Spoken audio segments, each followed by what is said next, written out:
Are you still buying gas, groceries, and fast food without getting cash back? Why are you doing that? You could be getting cash back on all of these things. And not like, here's some credits to use at this store again and some points. This is cash. This is money on your phone that you can then deposit straight into your PayPal and then put that into your bank account.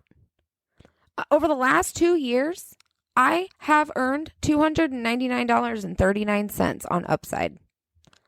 Now, they have cashback offers at all kinds of places. Circle K, Lion's Choice, local random restaurants, Papa Murphy's, Phillips 66, Huck's, all kinds of places now. You can get cash back just for shopping there.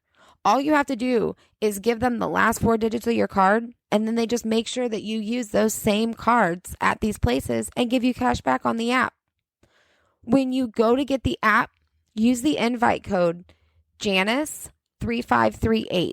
That's JANICE 3538 to get an automatic 15 cents back per gallon on your first transaction using the app. This year, I'm using the money that we save up for Christmas. It's May, and I've only used it a couple of times on things other than gas, and I already have almost $60 saved up for Christmas for the kids this year. I'm hoping to have about $200 saved up, which doesn't sound far-fetched, especially because now they're offering it at over 50 different local restaurants and 50 different nationwide companies. So like I said, get the app, Upside. That's UPSIDE, and use the invite code Janice3538 to get 15 cents per gallon back on your first transaction. Upside doesn't share any of your personal information with your referral network, so you don't have to worry about like your friends who you refer to the app knowing everything you do and everywhere you shop. Same with people who you are referred from, so don't worry. No one's going to know all the things that you buy. You dumb fucking bitch! Bitch. Bitch! You bitch! The nigger bitch! Heinous bitch is the Fucking bitch. Bitch. You're a bitch! The bitch.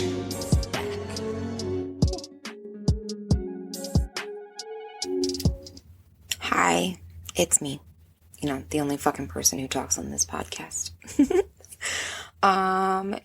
So this week it's going to be another personal episode. Kind of informative, only in the way that you get basically a timeline of when movies were released from 1995 until the early 2000s. But this is going to be a probably 2-part, and I'm calling it Bisexual in the Bible Belt because I don't know what else to call it, and it seems appropriate. So that's what's happening. Let's see. Exciting things that happened this week. My fucking incredible husband fixed my truck.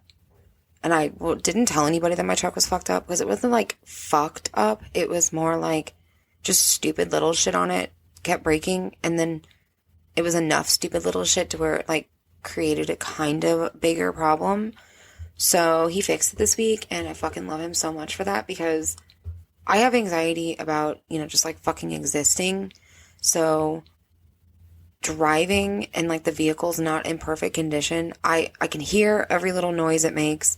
I feel every fucking vibration, all of that shit. So he was just amazing, and he fixed it. He told me what he did. I do not remember what he did. He replaced a part. And he told me, I do know that there was an O-ring that was bad, and that was causing like a lot of issues. But he's a mechanic, so it's kind of like me trying to explain my school stuff to him. He just kind of looks at me like I'm speaking Chinese. That's what I look at him like when he's talking about cars. So,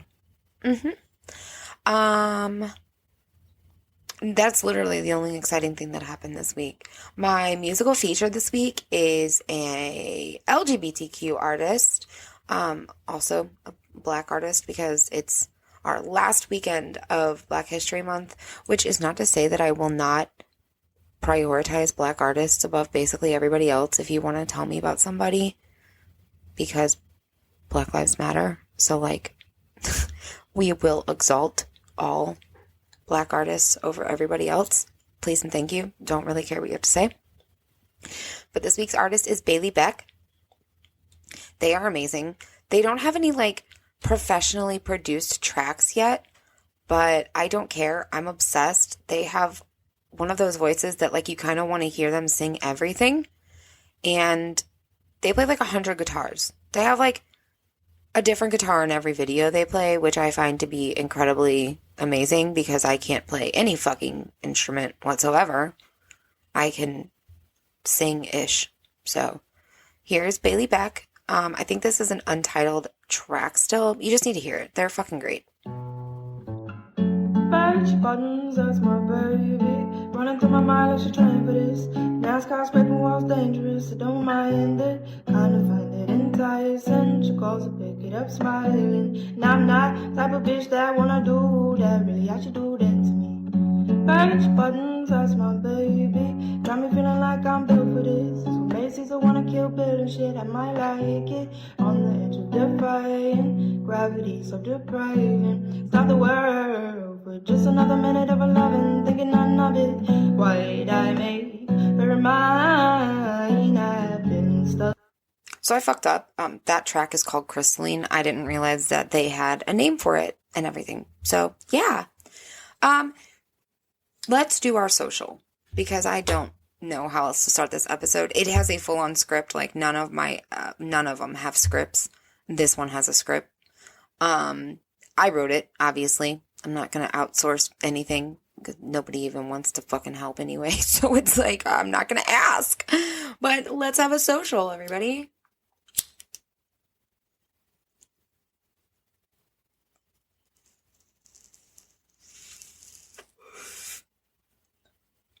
Cheers, motherfuckers.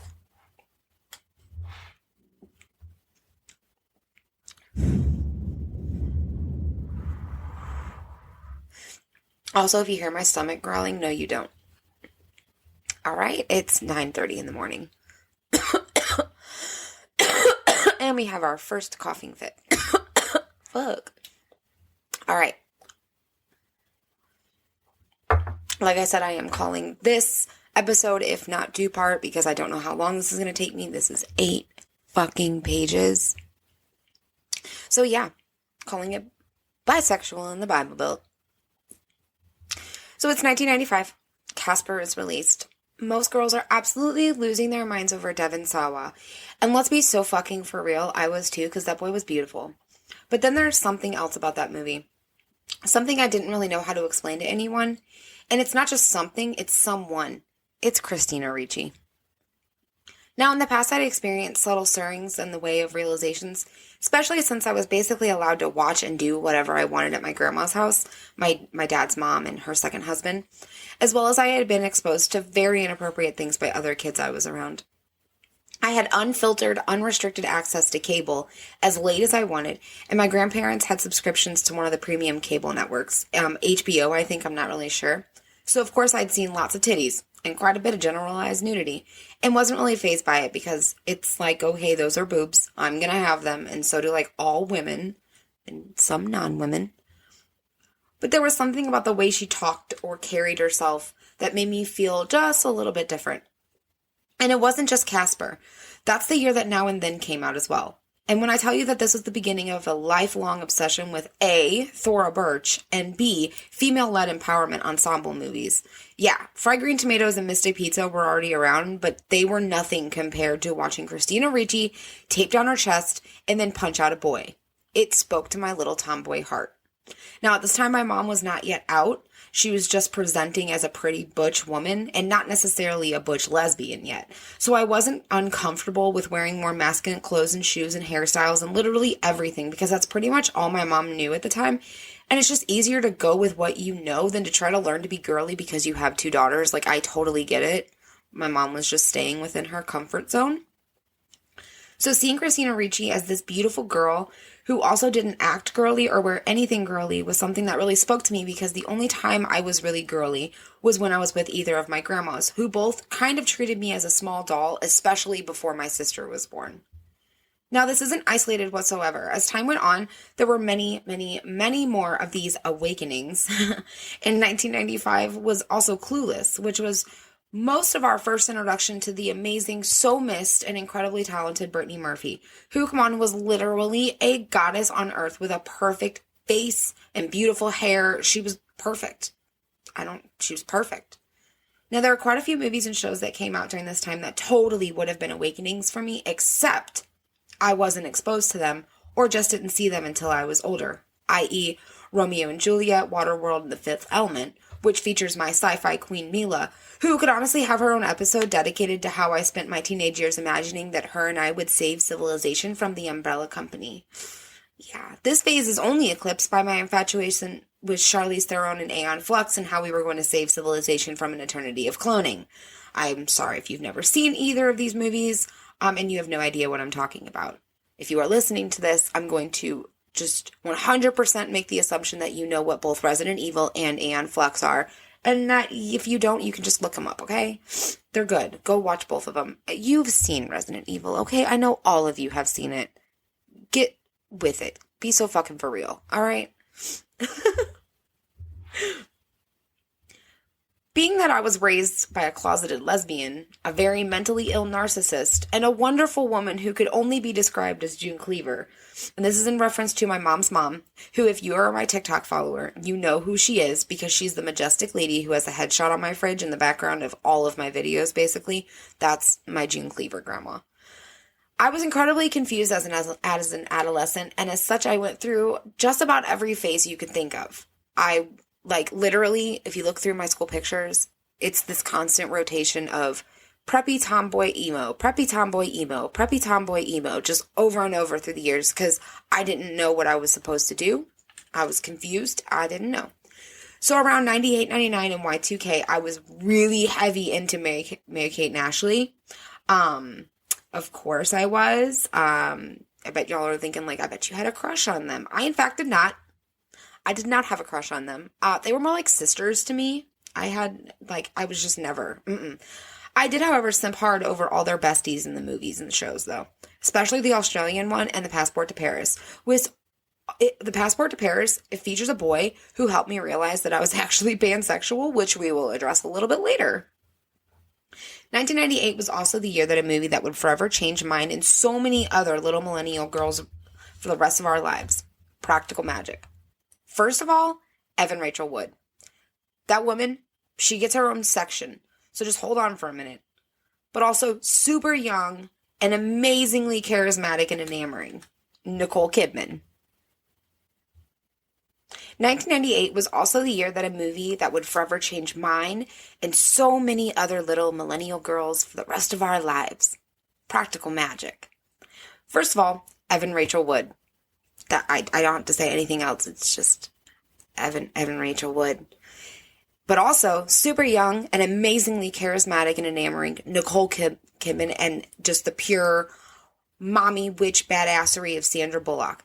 If you weren't permanently altered to believe that you were also a witch from a deep bloodline of other witches, which for me was hilarious because I'm one of two sisters. My grandma was one of two sisters, and her sister had two girls. So I was convinced that this was a thing in my family because of the two sister thing. Convinced. Nobody could tell me different. Even though my mom was one girl and had two brothers, I don't care. I said that was an anomaly. Don't care. Did not care. I was convinced. If you weren't convinced also that you were a witch from a deep bloodline of witches, what were you doing with your preteen self at the time? I just want to know. 1998 was also the year of Parent Trap with Lilo, which my sister and I basically started a religion around. And also Man in the Iron Mask with Leo, looking very femme, and once again, making me question which kind of people I'm actually attracted to. 1998 was probably the biggest year for me when it comes to the release of movies, and if you're on my TikTok, you will know that I kind of freaked out when I realized all of these movies were released in 1999. So, it was probably the biggest year when it comes to releases of movies that made me realize I was absolutely 100%, without a doubt, nowhere near heterosexual. And honestly, movies in general, I would venture to say that 1999 is one of the greatest years in cinematic release history. I'm going to rapid fire these, and you'll see why. Jawbreaker, virgin suicides, which may be the focus of a future episode, by the way. Girl Interrupted, 10 Things I Hate About You. Cruel Intentions, She's All That, Never Been Kissed. American Beauty, yes, I know, gross. But if we ignore that piece of shit and focus on Thora Birch, yes, we can do that. We just ignore him and focus on Thora Birch and that storyline. Okay? Blast from the Past, like, hello, Alicia and Brendan. That movie itself is an awakening. What the fuck? Boondock Saints, The Green Mile, Big Daddy, Wild Wild West, Sixth Sense, Austin Powers, The Mummy, and Smart House, and Xenon, for fuck's sake. That's not even all of them. If you follow me on TikTok, you know I went through an exhaustive list of the movies that came out in 1999. I don't even think I included The Mummy on... Yeah, I did include The Mummy. But 1999, if you were alive and cognitive for that year... We were so blessed that year. Like, somebody should make a docuseries on what happened that year. Did they just decide to pump out every good movie ever because they thought that the world was going to end? Because that's what it feels like, you know. But all of these movies are legitimately some of my favorite movies. 10 Things I Hate About You is probably my second most quoted movie of all time. So 1999 had a lot of effect on me. I was 10. So for me, I feel like 10 is a big age. Like, things that happen when you're 10 really affect who you are as a person. And that year, like, some of the most bi-awakening movies to ever exist came out. So I feel like a lot of us were like, "Wah!" that year. So now this was also during my fervent pop music phase. I had a hardcore Spice Girls thing when I was younger, but this was much more serious. This was Britney and Christina and Bewitched and A-Teens and peak J-Lo and Destiny's Child and Aaliyah. This was the pinnacle of beautiful women singing and dancing at me before TikTok came around. Then it's like, we know. 2000 and 2001 were full of belly shirts and low-rise jeans and me discovering that women's pelvic bones were very attractive to me. At 11 years old, I was absolutely enamored by pop stars, partly because pop music makes my heart beat, and also because, have you seen pop stars from Y2K era? Excuse me? They're actual Bratz dolls. In 2001, the Moulin Rouge was released, and my mom's mom was instantly like, oh, I'm getting that. So of course I watched it and was completely in love immediately. Nicole Kidman singing on that swing, and then the way she was flirting with Ewan McGregor, I was done for. That was the year that Donnie Darko was also released, and whew! Drew Barrymore in that movie, she's so gorgeous and perfect. And Jenna Malone, who I just fucking love in everything that she's in, personally. And then the Gyllenhaal siblings are in it. And, like, that movie is still one of my favorite movies. If you know me well enough, you know that it's one of my comfort movies. And I will just watch it on repeat even to this day. If, like, I'm having a really bad fucking day, I will watch Donnie Darko. Yeah. So then 2002 wasn't a big year for movies for me that affected me in that type of way, except my big fat Greek wedding. Nia Vardalos is a goddess, and I fucking adore her.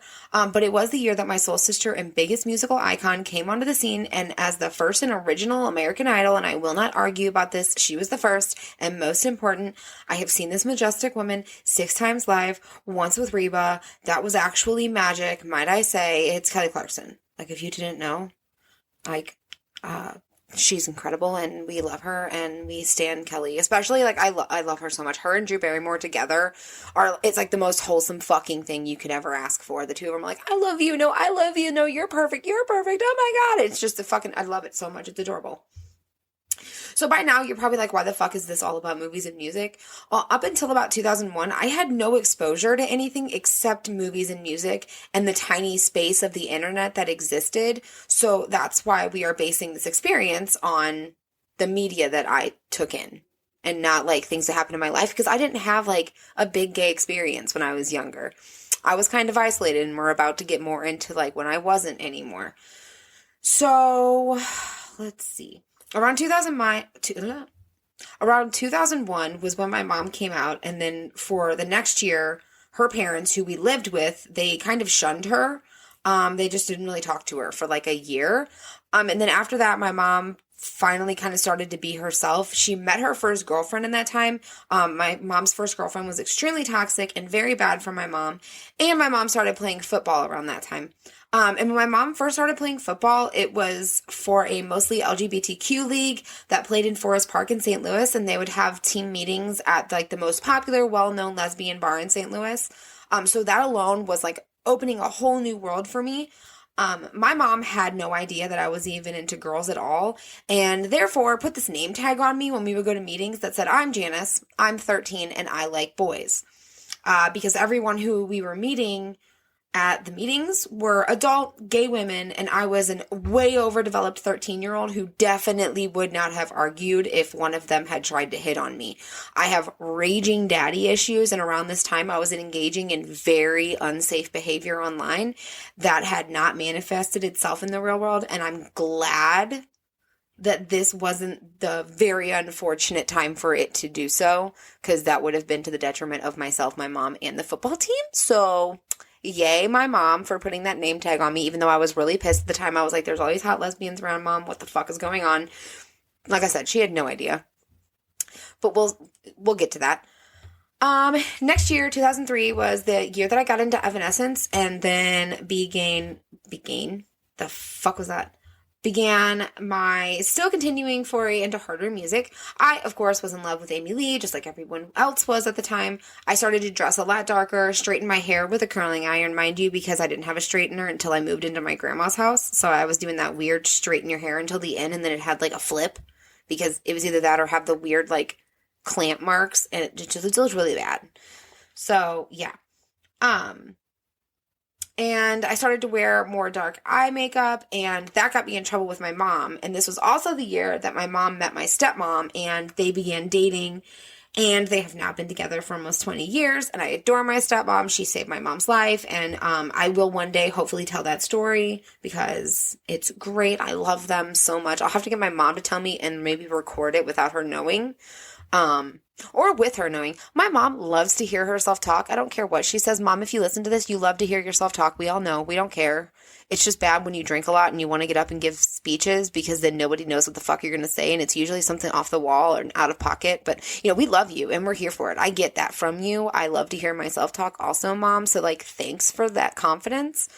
But I'll have to see if maybe she'll tell that story, because I love the story of how they met. It's adorable. The way my mom tells it is adorable. She's just a really charismatic person. So anyway, in 2004, we moved in with my stepmom, and I started high school. I had met my closest friends in the last year, people I stayed friends with for most of my high school time, and everyone was either like emo, scene, skater, or goth. We were all some type of alternative outcast. So now I was surrounded by all these different people. A lot of girls in our group openly identified as not straight, but we didn't really use the term bisexual yet, just because we didn't know too much about it. We were like 13, 14, so, we were still trying to figure that out. So now I was able to also be around my friends without immediately thinking that, they were, I was allowed to talk about thinking girls were pretty without having to worry about my friends being like, oh my God, you're going to be attracted to me, at least in this group of friends. That's not to say that everyone I was friends with in high school wasn't like that, because some of them were, and it was fucking horrible. And that's something that all bisexual women can relate to. I know bisexual guys can't, only because they just don't come out when they're young for fear of this happening. But when you're younger and you're a girl and you come out as bisexual, or, you're just AFAB and, whatever, if you come out as bisexual, your friends are automatically going to assume that you're A, attracted to them, and B, going to hit on them. And I wanted to be like, y'all are ugly. I don't even find you attractive. I don't know what the fuck you think is going on. Like, you're all Becky's and I'm not into Becky's. Okay. Leave me the fuck alone. So that was I was able to openly talk about how pretty I thought girls were, things like that, because most of the girls in our friend group were either into that kind of into girls also, or were into the super girly guys, because that's when all the guys were wearing girl pants, because they didn't have skinny jeans for guys yet. So all the guys were wearing girl pants and wearing eyeliner and painting their nails. And that was back when all of this started. not in a general sense. We all know that punk started all of this way back in the day. But, like, this is when it became more mainstream in suburban schools and stuff. So that's just, you know, to let you guys know, I was part of that group, but I also had friends who were outside of it. So only within this alternative friend group was I able to be open about my open sexuality. I wasn't having to pretend like I was just a straight girl who liked boys and wanted to date only boys. So, let's see. To set the record straight, the only person I had experimented with by this time was the one person who no one would have ever suspected, as she was a brand new student in my school, in middle school, and she was really quiet. All of my sexual experiences after my molestation at 3 and up until my subsequent rape, that was my first time at 15, were with a female of my own age, with no pressure, grooming, or shame involved. We were both enthusiastic participants. Yes, we were super young, but we weren't doing anything inherently dangerous or unsafe, as we couldn't get each other pregnant, and neither of us was sexually active with anyone else, just to set some shit straight before anyone asks questions or assumes. So, like, it wasn't just, like, bi-curious at this point. Like, I did know that I was bisexual. Like, I was fully aware of it, a lot. This is not an assumption either. This is just because if you don't know me and you can't tell, if this is like the only episode you're listening to, then why the fuck are you here for one? You don't even know me. This is kind of weird. You're listening to me talk about why I'm bisexual. But anyway, you know, up to this point, a lot of people would be like, oh, you know, I'm just kind of into girls. I think I like girls. I'm attracted to them. But I had physically gone there and knew that that was something that I enjoyed doing with another person my age who was an enthusiastic partner in this. Like, it, you know, there wasn't any kind of abuse involved in me figuring out that I was bisexual, or, you know, well, we're saying bisexual still at this point, but there wasn't any abuse involved in this. There was abuse involved in like 90% of the rest of my life, but this is the one pure spot where there wasn't like an older human grooming me, or somebody influencing me, or somebody telling me to do something, or trying to make my mind up for me. This is like weirdly enough, the most pure part of who I am as a person, because I figured this out all on my own, took my own journey with this, and discovered it without the undue influences of anybody else, which I have been the victim of Munchausen by proxy, which is now called fictitious disorder imposed upon another, but it's just a lot faster to say Munchausen by proxy, honestly. I'm just going to keep saying it because I was the proxy, I was the other. It was imposed upon me. I was the victim of physical abuse. I was the victim of multiple sexual abuses. I was the victim of emotional manipulation. My grandma was a very, very demented narcissist. And so me being in to the same sex was something that had only to do with me. As weirdly enough as it sounds, this was a part of me that was purely myself, that wasn't discovered or pressured or anything else through someone. This was something that, like, since a very young age, I have known a thing about me. And if you have borderline personality disorder or any other kind of personality disorder, you don't know yourself very well, especially with borderline. A lot of it is other people telling you what to do, how to be, how they want you to act. Especially if you have a narcissist in your life who is one of your caretakers, they want you to do everything the way that they want. They want you to act like them. They want you to dress like them. They want you to be and do and say and just exist exactly the way that they want. And then when you add the Munchausen in there, I wasn't in control of my own body. And then you add her emotional manipulation, where she would tell me how I needed to dress and how I needed to feel about myself, and really inappropriate things about my body, and just all of these things about me that wasn't my choice. It had nothing to do with me making those decisions or figuring those things out on my own. This all had to do with my grandma being like, I know you better than you know you, so I'm going to tell you how to be. So my bisexuality, is the one thing that nobody could change or take away from me. No matter what they tried, no matter what they said, this was the most pure Janice personality trait. As weird as some people like don't like it, they're like, you can't make bisexuality a whole part of your personality. Well, when I don't know what the rest of my personality is, I am absolutely allowed to make the queer part of me the biggest part of my personality. Because guess what? That comes with a community, and that's sometimes what you need. So, back to my story. So I hadn't been open with my sexuality because when my mom came out when I was in 5th grade and I stupidly trusted another 10-year-old with that information, she went and told everyone in our school, and I instantly became the laughingstock because kids are stupid and they would go around saying, my mom is gay, so am I. Well, they were kind of right on that, but like being gay in the Midwest in the late 90s, early 2000s was basically a death sentence when it came to your social life. So there was no way I was going to be forthcoming with that information until I knew I wasn't going to get my ass beat or mercilessly made fun of. I wasn't ashamed at all of my mom and never even once have been. Never, ever, ever. I've always been a hardcore ally when it came to my mom when she came out. I've always been hardcore. I mean, I just was like, there was no guessing about it. I just didn't care. It was something I was obsessed with. It sounds really weird, but I was obsessed with. But I wasn't going to put myself in a situation where I would have no friends anymore, since my sister and I have never been close in our life, and I would have been totally alone. So 2004 was a big year for me. It's when social media really took off. It was around before that, but this was the year when MySpace, LiveJournal, Zanga, and STL Punk, which was a local site, but it was like huge around here. They all got really big. I actually met my first girlfriend on STL Punk. She was the first person I ever met online that I then met in real life. It was terrifying, of course. She was this gorgeous, tiny little blonde goth who was obsessed with Kill Hannah and David Bowie. Her mom was super cool and let us do whatever we wanted. So, like, I met her at the mall that was near her house. She lived about 15 minutes away and went to one of the all-girls Catholic schools in the area. So, I didn't know her. I only knew her online, and we didn't know any of the same people. That should have been the first red flag, and that should have been the, I'm going to get in trouble talking to this girl, was that she went to an all-girls Catholic school. So we went to her house, and it's totally dark, like, covered in tapestries. There's, like, 25 fucking candles all over her room. Fairy lights hanging from every corner. She had one of those canopy beds that all of us dreamed about having when we were little, and she had lights hanging all over it. I was like in heaven. It was the greatest. I stayed the night there, and we dyed my hair black.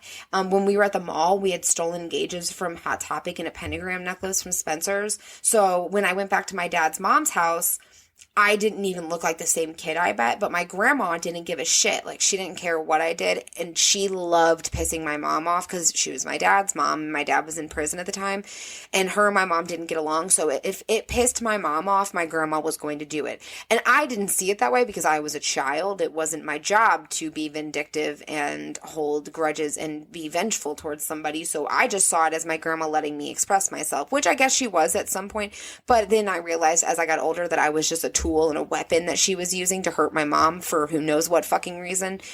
She basically wanted to steal me from my mom, and my mom wouldn't let her. It's a very long story, and it's very stretched out and dumb and stupid. Like, it is the dumbest story ever, and we can't even tell it until we find out if my dad is dead or not. That's a whole other story too. If you would like to know the story about my dad and if he's alive or not, I can tell you. I'm not allowed to talk about it on TikTok, but I can talk about it on here. Anyway, so when I went back to my grandma's house, I had stretched my lobes, I had jet black hair, which honestly, I don't know why everyone freaked out because my hair was super dark brown naturally, and it wasn't even that far off from my natural hair color at the time, so like, I really don't know why anybody cared about that part, honestly.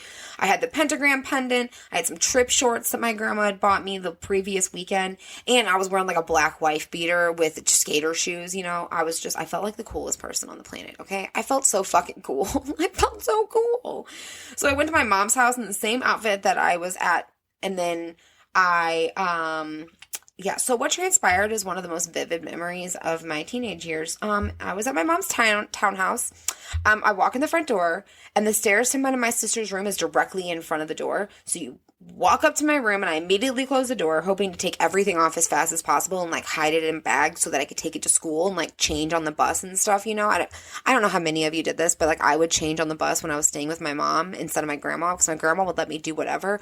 But my mom really cared about how I presented myself, and she didn't let me wear certain things. So I would just hide them and then change on the bus or when I got to school. And then, yeah. So that's what I was hoping I could do. To be able to wear it the next time I wasn't around them. My stepmom walks in because their room was directly across the hall from ours. And she screamed. Like, she screeched. She does that a lot. She goes, "Oh my God!" Like, that's literally what my stepmom does when she's, like, freaked out by something. Yeah, she's like, "What are you wearing? What did you do to your hair? What is wrong with your ears? Why are you wearing Satan jewelry?" And then, I'm sure I remember, like, fire flying out of her ears as she screams and then rips the pentagram off my neck and says, "Jesus lives in this house," and storms out of the room. This was the one and only time my stepmom has ever actually yelled at me. We are best friends. We are incredibly close, and I respect the fuck out of her and love her immensely, but I was so fucking upset. I was like, "Excuse me, I stole that." Like, give me that back. So I let them cool down for a while and then told them about my weekend and spending time with my girlfriend, Sam. My mom's head about explodes and she yells, "Girlfriend? What do you mean, girlfriend? You don't like girls, and even if you do, you aren't going to places and staying the night with girlfriends."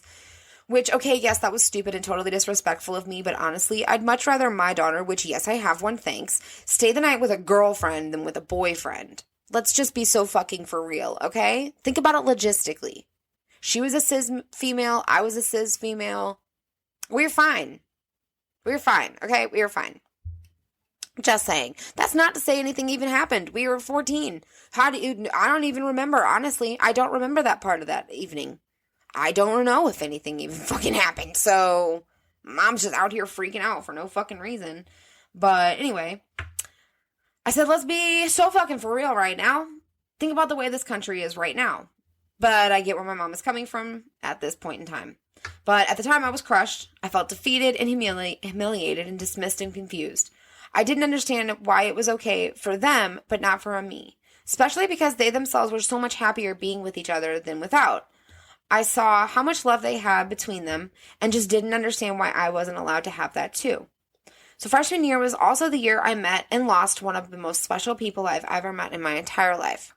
I was walking down the hall talking to my friend Tiffany, the only openly gay person I knew from middle school, so she was very special to me. I was obsessed with her. She hit on me constantly, and I love her. Still to this day, we're friends on Facebook, and I adore Tiffany. She would see me, and she'd be like, "Hey, girl, you going to be my girlfriend yet?" And I'm like, "No, Tiffany, I am not." Because I just didn't, I wasn't interested in her that way, but I love, current tense, love the fuck out of her. She's amazing. I'm pretty sure she's married, and they have a couple of kids, her and her wife. They're amazing. Love them so much. But, so my friend Amanda, and since I hate that name so much, we will use Lil Blue, because that's what she called herself. Lil Blue walks up. The girl was literally only like 4'11". She had bright blonde hair, bright eyes, and she had just like a super loving smile. She was always so happy, and like when she smiled, her whole face lit up. It literally like would pull from her chin all the way up to the top of her head, and she would just smile with her entire head. I loved her so much. She was dressed completely in blue from head to toe, and this was because Blue was a legit bled-in member of the Crips.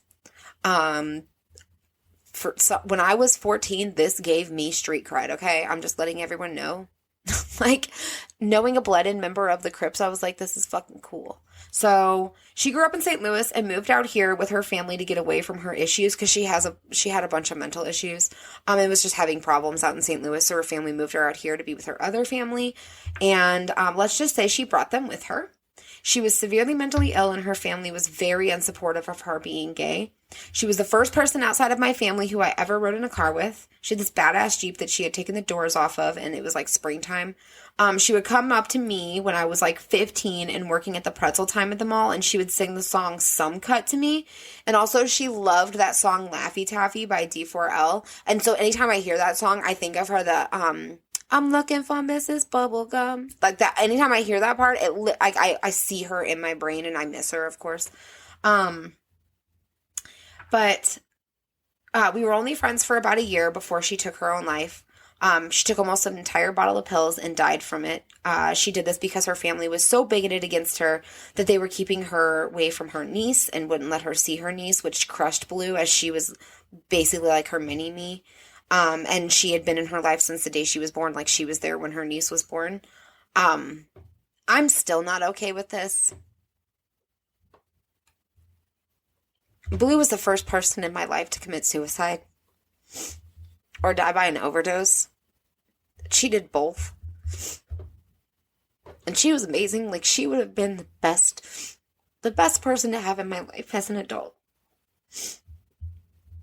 She was just one of those people, like, you could literally talk to her about anything, and she just wouldn't care, and she would just talk to you. And she was so open about her sexuality. And she was tiny, but she would, like, defend anybody. She didn't care. She would fucking fight anybody. She got in so much trouble at school for defending people. Because she was just, like, this little thug. Like, that's literally, like, the only way to describe her was that she was this, like, thugged out white girl who was gay as fuck and would protect anybody. I'm sorry, I don't mean to get upset. I just really loved her and I miss her. Okay. So the next couple of years were really bad for me. As Blue's death began my deep, intensive, depressive spiral. I've always been really depressed. I'm clinically depressed. And my brain doesn't make any serotonin at all. Like, I just don't have any serotonin. So I'm always a pretty melancholy, sad person by nature. But during this time, I ramped up my self-harm, tried taking my own life 3 times, and was raped by my first serious boyfriend, who was a juggalo, and is the reason I hate ICP and honestly don't associate with most juggalo people unless it's like a not big part of their life. People can say that whatever they want about that, but it's just one of those things. That was his whole personality, and he was not a good person. And I just don't like to associate with people who are into that. I mean, I'm a dark, demented, fucked up person, but I don't talk about necromancy and necrophilia and shit. And that's all they talk about. So, yeah. So my next bisexual experience wasn't until senior year, and it was not pleasant. I got very, very drunk at an anything goes but clothes party. I was 18, by the way, just so we can get this out of the way so nobody says anything. And I wound up passed out on the bathroom floor in just a pillowcase and Ugg boots. Me and my friends all went in pillowcases because we couldn't think of anything else to wear. So we took pillowcases and tied them around with shoelaces, I think. So that was what we wore. Anything goes but clothes. So I woke up very startled to the same girl I had been experimenting with in middle school and trusted, but hadn't really talked to since then because she became a super popular cheerleader and I was an emo outcast. On top of me, I woke up to her on top of me, fondling me and kissing me. I kept going with it because I was absolutely shit-faced and about as close to blacking out without blacking out as you can come. The next thing I know, the bathroom door flies open and every guy we go to school with is in the doorway with their phones. This is 2008, so yes, we had phones then. Taking pictures of her on top of me and my boobs in her mouth. I was mortified. My sexuality that I had been fighting with so hard and basically ignoring for the past 3 years was now being used against me and exploited. I never consented to being mounted in a bathroom and having pictures taken of me in a compromising position. I waited until later in life to do it myself. I thought I was funny when I was writing this. After high school, I didn't hook up with another girl until my almost 30s. I was traumatized from the bathroom incident. And around this time was when all the big legislature for legalization was coming up, and it was a scary place to be here in Missouri for gay people. It still is. They just passed a whole bunch of scary fucking laws for the queer community. It's terrifying. My only goal from sharing all of this is to say that you are seen and I see you. You weren't alone. And I know so many women who are just now discovering their true sexuality and what that means to them. But I figured it out at a very young age, and even then, it didn't make it much better knowing. You didn't miss out on much by not knowing. I've still never had a real girlfriend because I was so brainwashed and indoctrinated by the patriarchy that I believed that being a man and getting married was the most important thing in life. To most of us Midwestern AFABs, that's all we knew growing up, and it's basically all we were taught. I didn't realize what I know about myself sexually until I met my husband. That was the key to really unlocking a big part of myself that was dormant for so long after being ridiculed on so many different fronts and having people I trusted so much break that or humiliate me. It really sucks that for both men and women, we aren't given the opportunity to learn as young adults about the different sexualities and relationship types without having to seek this information on our own. And that's even if you know what to look for. If I had known about ethically non-monogamous relationships when I was younger, I could have maybe explored that and not had my heart smashed into a million pieces because I already have abandonment issues. So every major relationship that I've been in, the guy has either cheated on me or lied to me in some very important way that made my trust falter, to where I like to think of it as like a glass, it's like a porcelain plate. Like you hit it with a hammer and it breaks, and then you just keep hitting it with a hammer over and over and over again and it breaks. Yeah, you can put it back together and that gold stuff, it looks all pretty and everything, but if you hit it with a hammer again, it's going to break again. So that's how I feel like my trust is. So, you know, some people hit it with hammers over the years, that my poor husband is just sitting here with a bag of broken plate pieces, like trying to put it back together with a glue stick. Like, ah. So I didn't realize I was pansexual until I was in my late 20s. I realized that I didn't care who you were, what you identified as, what you were born as, or any of that. If I'm attracted to you, I'm attracted to you. I openly identify as bisexual because people are stupid and make dumb jokes about cookware if you identify as pansexual, so I basically only use it in lifestyles groups or around like-minded people or those who actually know what it is and respect that. Otherwise, I really don't talk about being pansexual. I just use bisexual because so many people refuse to fucking acknowledge that there are more than two genders. So it's easier on the internet to pander to the stupid people sometimes instead of trying to explain to them. It's not my job to educate stupid fucking people. I'm going to have to keep repeating that. It is not your job to educate stupid fucking people. I've been trying for years. They don't listen. They just don't care to listen. They can go seek out knowledge on their own or just keep being stupid. Like, I 33 years of this shit, I'm tired. I'm tired of trying to educate dumb people. Anyways, I love you, and you are valid as fuck, and you matter so fucking much. You can find me on Instagram and Facebook at Hi Bitch Bye Bitch Podcast or HB3Pod. You just gotta search it. You can email me at hb3pod@gmail.com. If you like this, please rate and review. It helps me a whole fucking lot. It helps to boost the pod's visibility on the different platforms, and that's what they're there for. You can check out my Linktree for more info about me and other fun stuff to support me and the pod. It's HB3Pod on Linktree. Or if you follow me on TikTok, my TikTok's got my bio and my Linktree is in there. I also have the vape lanyards available for purchase. I know a whole bunch of people are asking me about them. The link is in my Linktree. You just gotta fucking tell me what kind you want. On that lanyard, it's called the little lanyard corner. There's also a tab at the top that says extras. There's earrings and decals and shit that I make. You can buy them all on there. I don't feel like using Etsy anymore. Fuck Etsy. I'm going to do an episode on Etsy probably because they are charging people out the ass for shit. You have to charge ridiculous prices on things to make any kind of profit. And to them, the customer is always right. Even if the customer is a fucking idiot who has no idea what they're talking about and doesn't understand what they purchased and also doesn't understand how to use what they purchased. Like, I just can't fucking do with stupid people. I just can't. It is not my fucking job to be their parent, so I'm over it. So, yeah. This one was long-winded, but I hope that, you know, it tells you a little bit more about me. That's kind of all this one was just to get this out of my system. That's what a lot of these are, is that I have a lot of this built up, and yeah, I need to get it out. I also have a website now. I'll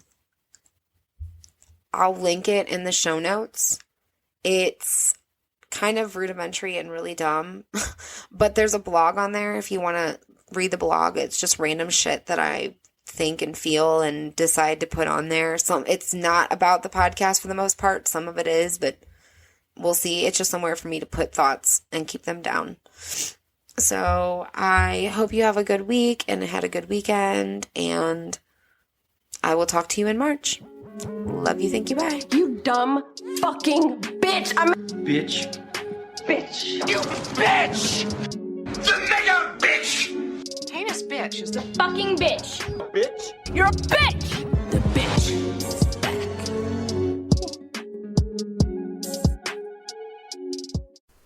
If you've ever thought about making your own podcast, I highly recommend using Buzzsprout. You can find a link in the show notes. And once you're there, they kind of explain everything for you. And it's really pretty cheap, honestly. They give you all kinds of tips and tools on how to increase listeners, how to promote your show, and on monetization. If you have any other questions, they are super responsive. They get back to you within a day, if not like an hour. I use Buzzsprout, and it gives me the ability to host my podcast on basically every single podcast hosting site and app. It's great. I love them.